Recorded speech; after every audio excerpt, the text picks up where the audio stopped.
New topic is trigonometry.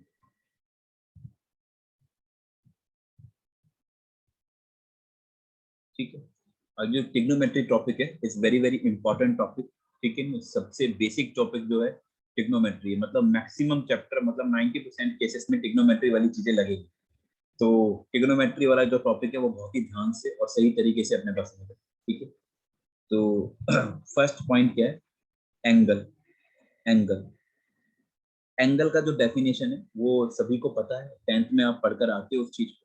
ठीक है ना, कि कोई भी दो लाइन यदि किसी एक पॉइंट से पास हो रही है, if two line passes through the point, ठीक है, देन एक लाइन को दूसरी लाइन की लोकेशन में लाने के लिए, एक लाइन को दूसरी लाइन के ऊपर लाने के लिए, या एक लाइन को दूसरी लाइन की पोजीशन पे लाने के लिए जितना भी रोटेशन किया जाता है, जितना रोटेशन किया जाता है वो अमाउंट ऑफ रोटेशन एंगल होता है। ठीक है, that is known as amount of rotation. वो क्या होगा? Amount of rotation, of rotation. ठीक है,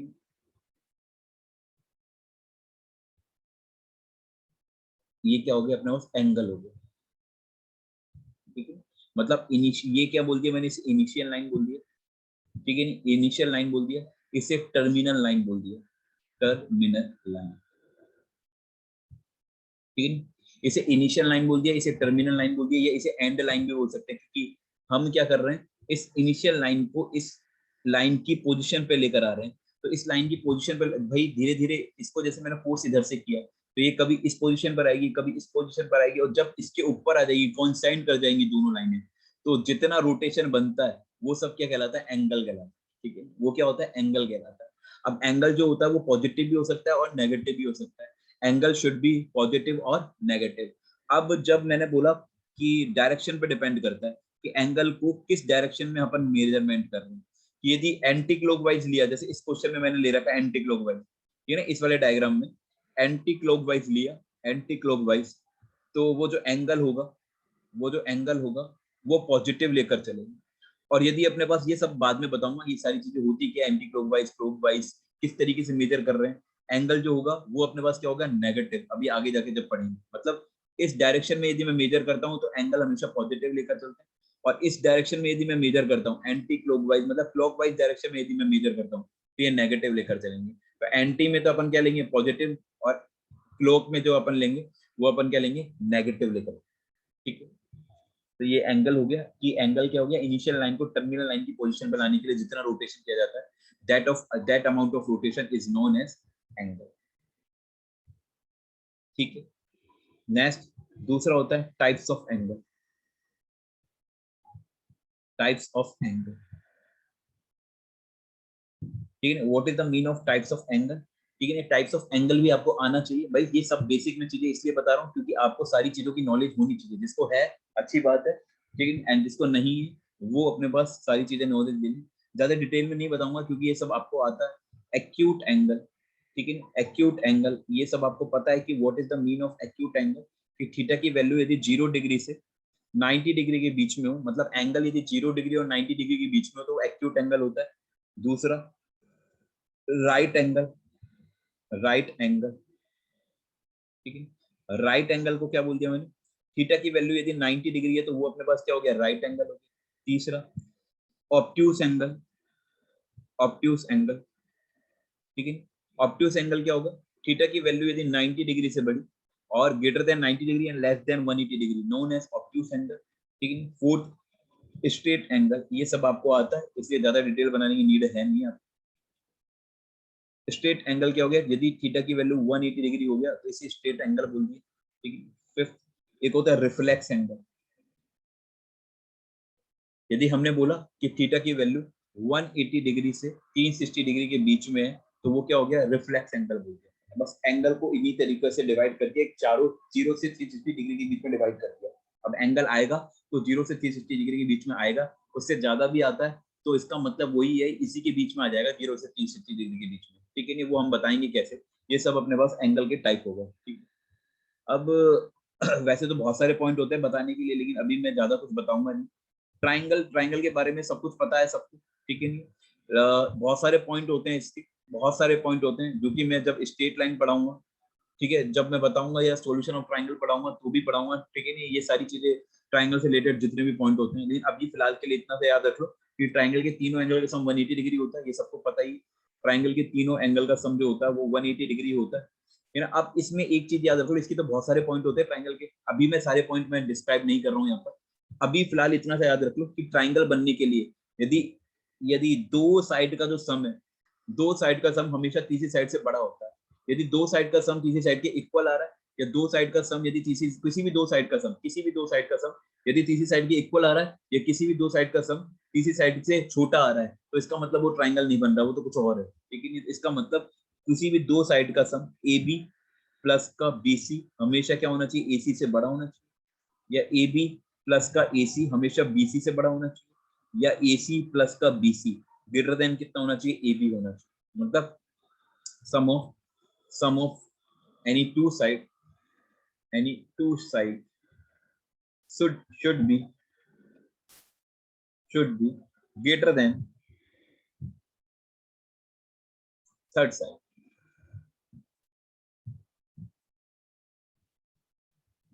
ठीक है। देन वो ट्राइंगल बनेगा।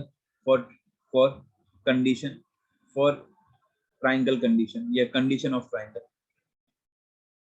या फॉर ट्राइंगल लिख लो बस बहुत, फॉर ट्राइंगल, ठीक है। ये कंडीशन शुड बी, ठीक है ना, मस्ट होनी चाहिए। नेक्स्ट फोर्थ पॉइंट है, वैसे तो हमें अभी कोसाइन फॉर्मूले वगैरह ये भी पता होना चाहिए, लेकिन ठीक है अभी फिलहाल मैं इतना नहीं बता रहा हूँ। टाइप्स ऑफ एंगल, ठीक है, टाइप्स ऑफ एंगल और ट्राइंगल, ठीक है। टाइप्स ऑफ एंगल तो मैंने बता ही दिया, टाइप्स ऑफ आप एक काम कर लेते हैं, ट्राइंगल, ठीक है, टाइप्स ऑफ ट्राइंगल। अब टाइप्स ऑफ ट्राइंगल भी अपने पास दो चीजों पे डिपेंड होते हैं। पहला depend on angle, depend on angle, ठीक है, एंड दूसरा डिपेंड ऑन साइड, ठीक है।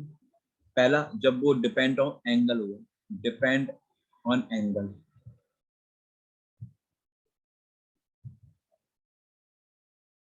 डिपेंड ऑन एंगल, ठीक है नहीं। डिपेंड ऑन एंगल मतलब क्या हो गया, फर्स्ट इसके अंदर भी फर्स्ट ट्राइंगल कौन सा लिया मैंने, acute angle triangle, acute angle triangle, acute angle triangle, ठीक है। एक्यूट एंगल ट्राइंगल होता क्या है, एक्यूट एंगल ट्राइंगल होता क्या है, all the angles, all the angles are acute. यदि सारे एंगल एक्यूट हो, मतलब जितने भी एंगल बनते हैं इस वाले ट्राइंगल में, इस वाले ट्राइंगल में जितने भी एंगल बनते हैं वो सब क्या होने चाहिए, एक्यूट, मतलब 0 से 90 डिग्री के बीच में यदि होता है तो इसे हम एक्यूट एंगल ट्राइंगल बोलते हैं।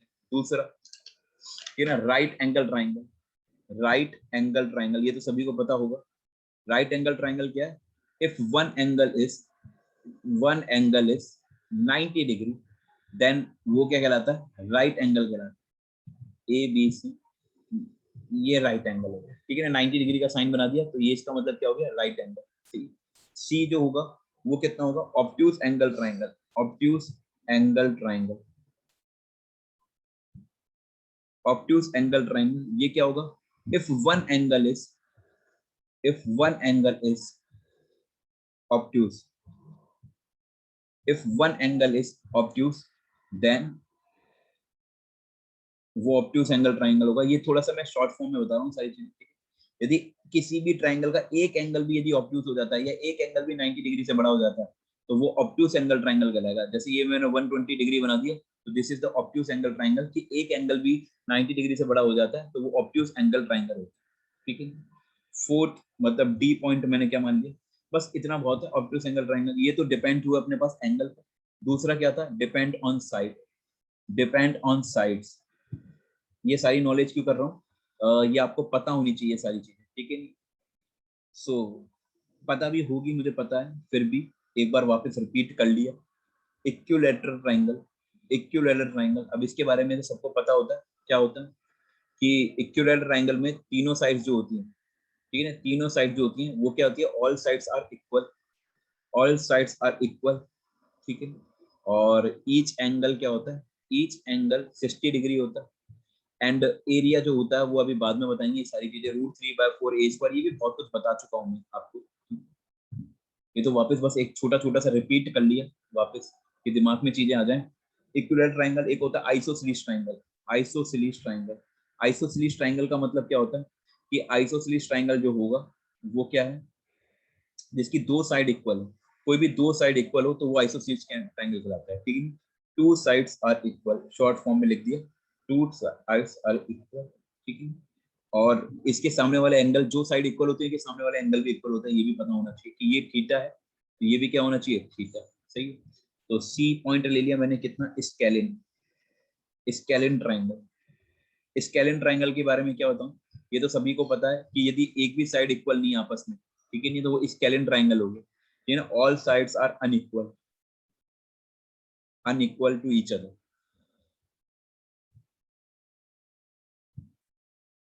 ठीक है, all sides are unequal to each other, तो दैट इज वो क्या हो गया, स्केलिन ट्रायंगल हो गया, ठीक है। एक स्पेशल ट्रायंगल और होता है, उसके बारे में नॉलेज होनी चाहिए आपको, वो किसी पे डिपेंड नहीं, वो एंगल और सब पे डिपेंड है, तो उसका नाम क्या हो गया, उसका नाम क्या हो गया, एक हो गया right angle, right angle isosceles triangle, right angle isosceles triangle, right angle isosceles triangle, ठीक है। राइट एंगल आइसोसेलेस ट्रायंगल होगा क्या, यहाँ पर देख लो, right right angle isosceles triangle, ठीक है। तो ये होता क्या है, राइट एंगल है और आइसोसेलेस भी होना चाहिए, तो दोनों चीज होनी चाहिए। तो ये मैंने एक डायग्राम बनाया, ठीक है, ये एक डायग्राम बनाया, एक सेकंड,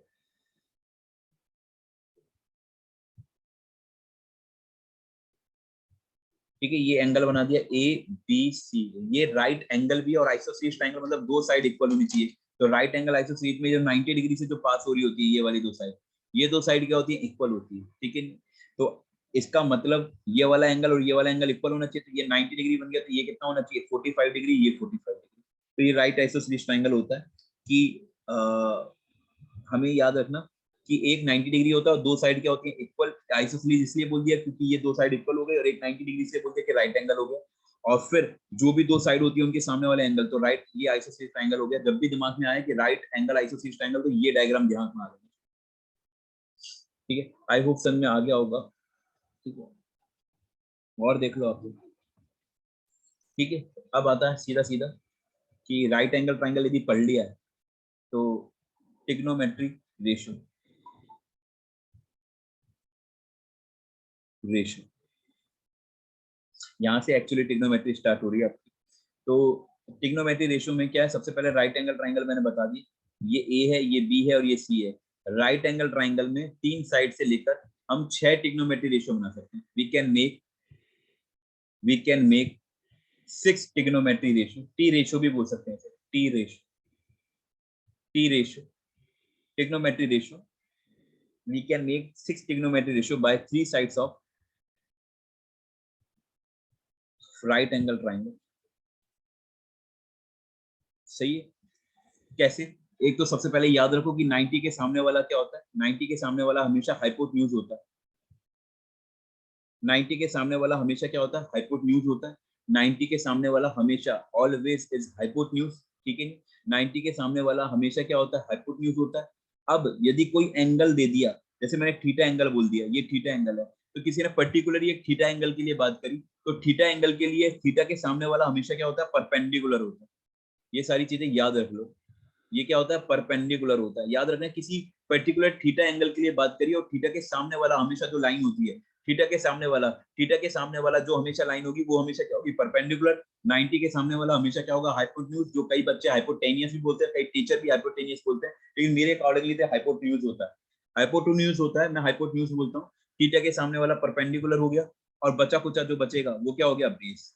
जैसे इस वाले ट्राइंगल में, जैसे मैंने बोला, ये कोई ट्राइंगल है, ए है, ये बी है, ये सी है, ये 90 डिग्री है। मैंने बोला कि सी एंगल के लिए परपेंडिकुलर बताइए, तो सी एंगल तो ये रहा, तो सी एंगल के सामने वाली जो लाइन होगी वो क्या हो जाएगी, परपेंडिकुलर, ठीक है। बी, अब बताओ, सी के सामने वाली परपेंडिकुलर, 90 के सामने वाली हमेशा, चाहे वो कोई भी ट्राइंगल हो, मतलब कोई भी किसी भी तरीके का दे रखा हो, 90 के सामने वाला तो हाइपोटेन्यूज होगा राइट एंगल ट्राइंगल में, और बचा कुचा क्या होगा अपने पास, बेस हो जाएगा, ये आपके पास बेस हो गया। तो बेसिकली डिपेंड क्या कर रहा है, एंगल पे डिपेंड कर रहा है कि परपेंडिकुलर और बेस क्या है। एंगल पे डिपेंड, ये तो पता है कि 90 के अगल बगल वाली साइड होंगी परपेंडिकुलर और ये, लेकिन डिपेंड किस पे कर रहा है कि ये परपेंडिकुलर और ये बेस है, वो एंगल पे डिपेंड कर रहा है। किसी ने कहा बी एंगल के लिए बताइए, तो बी एंगल ये रहा, तो उसके सामने वाला परपेंडिकुलर, 90 के सामने वाला अपने पास क्या हो गया, हाइपोटेन्यूज हो गया, ठीक है नहीं, और ये अपने पास बचा हुआ क्या हो गया, बेस हो गया, ये अपने पास है, ठीक है।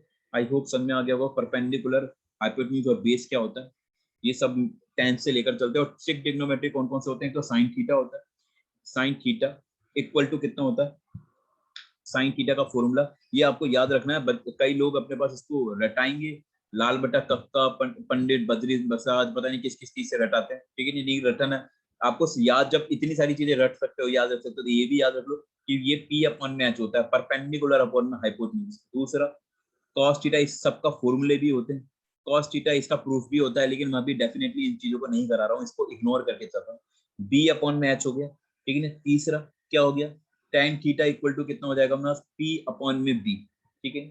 फोर्थ cot थीटा, याद रखना cot थीटा जो होता है वो tan थीटा का उल्टा होता है, cot थीटा जो होता है वो tan थीटा का उल्टा होता है, ये याद रख लो कि cot theta is reciprocal of tan theta. तो cot जब ये p बाई b है तो ये b बाई p हो जाएगा। फिफ्थ sec थीटा जो होता है वो cos थीटा का रेसिप्रोकल होता है, sec थीटा जो होता है वो cos थीटा का रेसिप्रोकल होता है, तो sec थीटा क्या हो जाएगा अपने पास, h अपॉन में b हो जाएगा। और सिक्स्थ कोसेक थीटा जो होता है वो साइन थीटा का रेसिप्रोकल होता है, तो ये एच अपॉन में हो जाएगा। तो साइन थीटा का रेसिप्रोकल जो होता है, one second, sine theta, one second, sine theta का जो रेसिप्रोकल होगा वो क्या होगा अपने पास, cosec theta reciprocal, cosec theta और कोसेक थीटा का रेसिप्रोकल साइन थीटा हो जाएगा। कॉस थीटा का जो रेसिप्रोकल होता है, वन सेकेंड कुछ,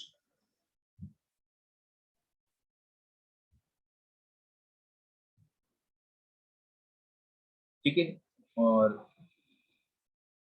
कोसेक थीटा का रेसिप्रोकल जो होगा वो साइन थीटा, ये लिखने की जरूरत नहीं, आप तो सीधा कॉस थीटा लिख दो कि कॉस थीटा का जो रेसिप्रोकल होता है वो सेक थीटा होता है, सेक थीटा का रेसिप्रोकल कितना हो जाएगा, कॉस थीटा हो जाएगा। ऐसे ही टेन थीटा का जो रेसिप्रोकल होता है वो अपने पास क्या हो गया, कॉस थीटा, मतलब एक दूसरे के उल्टे होते हैं, ठीक है, ठीक है। सो ये अपने पास याद रख लिया कि साइन थीटा क्या हो गया, परपेंडिकुलर अपॉन पी अपॉन में एच, ये ना कॉस थीटा क्या हो गया, बी अपॉन में एच, टेन थीटा क्या हो गया, पी अपॉन में बी। तो बस ये तीन याद रख लो, ये तीन तो अपना आप ही याद हो जाएंगे यदि ये पता हो कि cos थीटा tan थीटा का उल्टा होता है, sec थीटा cos थीटा का उल्टा होता है, और cosec थीटा sin थीटा का उल्टा होता है। तो sin theta cos theta tan theta याद रख लो, p अपॉन में h, b अपॉन में h और p अपॉन में b, इतना सा याद करने में आई थिंक कोई दिक्कत नहीं होगी। इन सबका प्रूफ भी करा देंगे अपन, लेकिन याद तो तब भी करना पड़ेगा, ऐसा तो है नहीं कि हम लोग क्वेश्चन आया और हम प्रूफ करने बैठ गए और p अपॉन में h के लिए याद नहीं रखा और प्रूफ कर लिया, ठीक है, नहीं तो इतना तो हम सारा क्वेश्चन प्रूफ में निकाल देंगे, क्वेश्चन कब करेंगे, ठीक है। तो ये सारी चीजें दिमाग में रखनी है, p अपॉन में h, b अपॉन में h और p अपॉन में b, सही है। एक चीज और याद रख लो, साइन थीटा का मतलब बिल्कुल भी ये नहीं होता कि साइन थीटा और थीटा अलग अलग है, ठीक है नहीं, साइन थीटा थीटा से मल्टीप्लाई हो रहा है, बिल्कुल भी ये नहीं होता। कई बच्चों की चीजें गलत अपने पास दिमाग में ले लेंगे कि ये जो होते हैं कि sine theta equal to sine theta से मल्टीप्लाई हो रहा है, कुछ भी नहीं होता। साइन थीटा पूरा ही एक फंक्शन होता है, जब तक साइन के साथ एंगल नहीं लिखोगे, जब तक साइन के साथ एंगल नहीं लिखोगे गारंटी से साइन कुछ भी नहीं होता।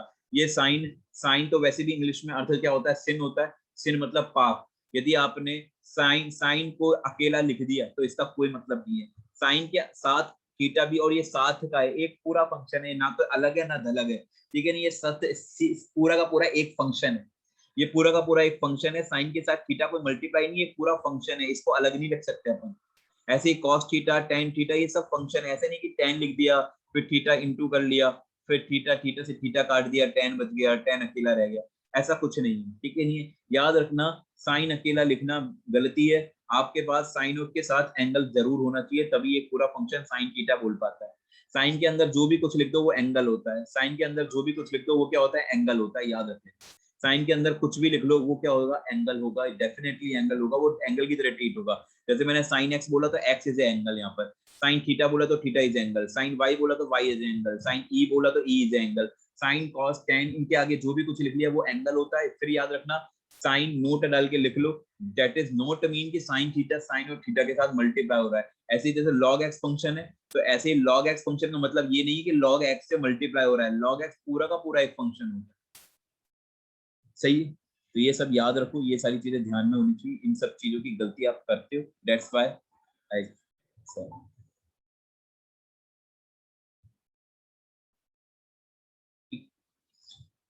10th में कुछ आइडेंटिटीज भी बताई थी, आइडेंटिटीज, ठीक है नहीं, तो आइडेंटिटीज क्या होती है वो भी आपको पता होनी चाहिए। पहला, ये सब प्रूफ भी होता है, करवाएंगे भी, साइन स्क्वायर थीटा प्लस का cos square theta equal to कितना होता है 1। सही है, तो यहाँ से दो फॉर्मूले और निकल कर आते हैं। साइन स्क्वायर थीटा क्या होता है 1 माइनस कॉस स्क्वायर थीटा, और कॉस स्क्वायर थीटा क्या होता है 1 माइनस साइन स्क्वायर थीटा। सही, ये सब आपको आता है तो ठीक है, डेफिनेटली आपको आता होगा, और ये सब याद रखने हैं वापस, ठीक है, ये सब याद रखने हैं। Sign square theta plus cos square theta कितना होता है 1 होता है। साइन स्क्वायर थीटा क्या हो गया 1 minus cos square theta, cos square theta क्या हो गया 1 माइनस साइन स्क्वायर थीटा। ये याद रखना है कि साइन स्क्वायर थीटा आ जाए तो मेरे दिमाग में ये भी आ जाना चाहिए, और 1 माइनस कॉस स्क्वायर थीटा आ जाए तो साइन स्क्वायर थीटा याद आ जाना चाहिए। 1 माइनस साइन स्क्वायर थीटा क्या हो जाता है कॉस स्क्वायर थीटा। ये सब याद रखना है कि sign square theta plus cos square theta 1, sign square theta 1 minus cos square theta, या 1 minus cos square theta sine square theta, cos square theta 1 minus sign square theta, या 1 minus sign square theta cos square theta. जब तक ये याद नहीं रखोगे, जब तक ट्रिग्नोमेट्री सॉल्व नहीं होंगी, तो ये सब पहले याद रखकर चलना है। दूसरा, ठीक है, दूसरा क्या है sec square theta minus tan square theta equal to 1 होता है। यहां से भी अपने पास दो चीज निकल कर आती है कि sec square theta equal to कितना हो गया 1 प्लस टेन स्क्वायर थीटा हो गया, और यहां से टेन स्क्वायर थीटा कितना निकल कर आ गया सेक स्क्वायर थीटा माइनस 1।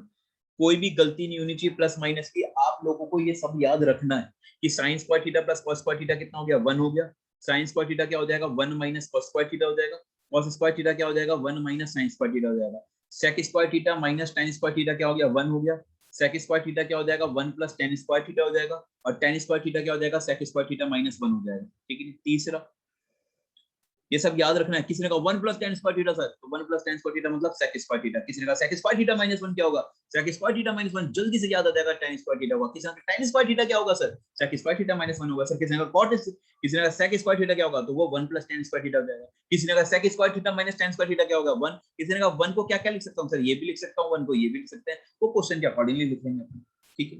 तीसरा होता है ऐसे ही कोसेक स्क्वायर थीटा माइनस का cot square theta equal to कितना होता है 1। तो यहां से क्या निकल कर आता है फॉर्मूला कि कोसेक स्क्वायर थीटा कितना निकल कर आएगा 1 प्लस कॉट स्क्वायर थीटा, और कॉट स्क्वायर थीटा कितना निकल कर आता है cot sec square theta minus 1।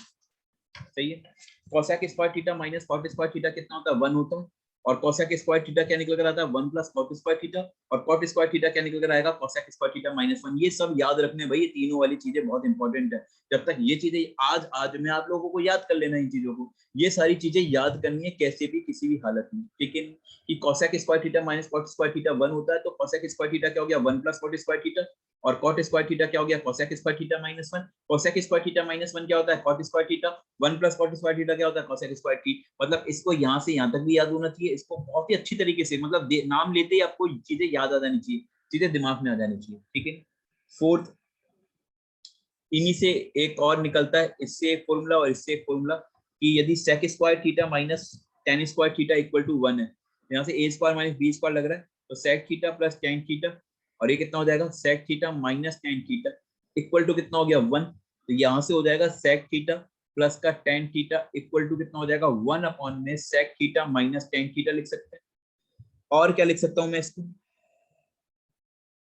सेक थीटा माइनस टेन थीटा को और क्या लिख सकता हूँ, sec theta minus tan theta को लिख सकता हूँ 1 अपॉन में, मतलब एक दूसरे के रेसिप्रोकल, ठीक है नहीं। ये दोनों फॉर्मूले sec theta plus tan theta 1 upon में सेक थीटा, ये यहीं से है। ऐसे ही फिफ्थ में यदि मैं बात करूं तो cosec theta plus cot theta equal to मैं क्या लिख सकता हूँ 1 अपॉन में cosec theta minus cot theta, या cosec theta minus cot theta equal to लिख सकता हूँ 1 अपॉन में cosec theta plus cot theta, या सही। ओके, मैं कुछ बेसिक फॉर्मूले भी देख ले।